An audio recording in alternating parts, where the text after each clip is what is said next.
பாருங்க, தாவீதும் உப்பரிகைக்கு போனார், இயேசுவும் உப்பரிகைக்கு போனார். தாவீதும் அபிஷேகம் பண்ணப்பட்டிருந்தார், இயேசுவும் அபிஷேகம் பண்ணப்பட்டவர். தாவீதும் ஒரு வாலிபனாய் இருந்தார், இயேசுவும் ஒரு வாலிபனாய் இருந்தார். ரெண்டு பேருக்குமே உப்பரிகையிலேயே சோதனை காத்திருந்தது.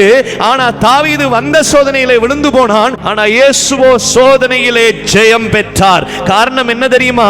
தாவீது பகல்லையே தூங்கி சாயங்காலத்தில் எழுந்து உப்பரிகைக்கு போனான். ஆனா இயேசுவோ இரவும் பகலும் உபவாசித்து ஜெபித்து தேவ பிரசன்னத்திலே நின்று உப்பரிகைக்கு போய் சோதனையிலே ஜெயம் பெற்றார். எனக்கு பிரியமானவர்களே, நீங்க இருக்கிற இடத்துல இருக்கு மட்டும் பிசாசு உங்களை ஒன்றும் செய்ய மாட்டான்.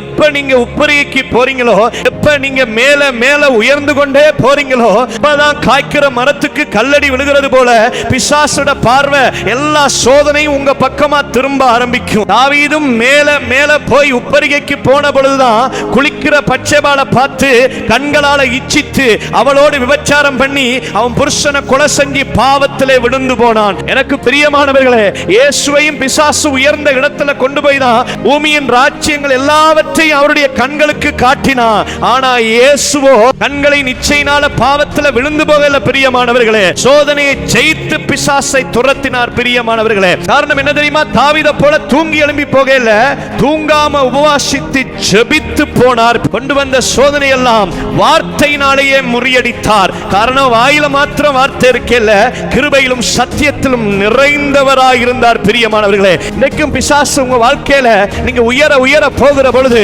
உங்க வாழ்க்கையில பிசாசு பல சோதனைகளை இன்றைக்கு கொண்டு வந்து உங்களை விழுத்தும்படியாய், கண்களின் இச்சை, மாம்சத்தின் இச்சை, ஜீவனத்தின் பெருமையிலே இன்றைக்கு சத்துரு உங்களை விழுத்தும்படியாய் வகை தேடிக்கொண்டிருக்கலாம். ஆனால் நான் ஒன்றை சொல்வேன், தேவ பாதத்திலே உபவாசித்து ஜெபிங்க. ஒரு சோதனைகளிலும் இயேசு வார்த்தையை பேசினது போல உங்க வாழ்க்கையில, உங்க சிந்தனைக்குள்ள, உங்க இருதயங்களுக்குள்ள பிசாசு கொண்டு வருகிற எல்லா சோதனைகளுக்கு எதிராய் கர்த்தருடைய வார்த்தையை பேச ஆரம்பிங்க. நிச்சயமாய் உங்களை விழுத்தும்படியாய் வருகிற எப்பேற்பட்ட சோதனையாய் இருந்தாலும் நீங்கள் இயேசுவை போல ஜெயித்தவர்களாய் மாறுவீர்கள்.